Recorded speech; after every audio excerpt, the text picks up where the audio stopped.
Hey there, rewards enthusiasts. Welcome back to our channel, where we break down everything you need to know about making the most of your loyalty programs. Today, we're diving into how to use BMO rewards points. If you're a Bank of Montreal customer, you've probably accumulated some points from your everyday spending, and now it's time to turn those points into real perks like cashback, travel, or even cool merchandise. Let's get started. First things first, make sure you're logged into your BMO online banking account.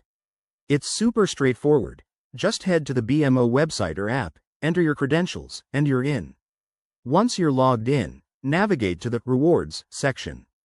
This is usually found in the main menu or dashboard, and it's your gateway to all the goodies. Next, check your points balance. You'll see a clear display of how many points you have accumulated so far. It's always a thrill to see that number grow. Now, the fun part: exploring redemption options. BMO offers a variety of ways to use your points. For example, you can redeem them for statement credits, which is basically cash back on your account. Or, if you're a traveler at heart, swap points for flights, hotels, or even car rentals through their travel partners.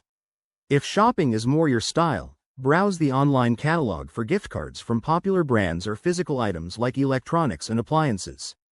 To redeem, simply select your desired option, enter the number of points required, and review the details. Double-check for any expiration dates or minimum redemption thresholds to avoid surprises.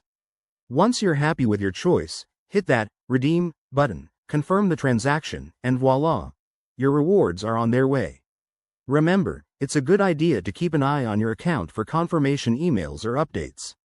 There you have it, folks. A simple guide to unlocking the value of your BMO rewards points. Whether you're treating yourself or saving for something big, this is an easy way to get more out of your banking. If you found this helpful, give it a thumbs up and subscribe for more tips. Drop your questions in the comments below, and we'll see you in the next video. Thanks for watching.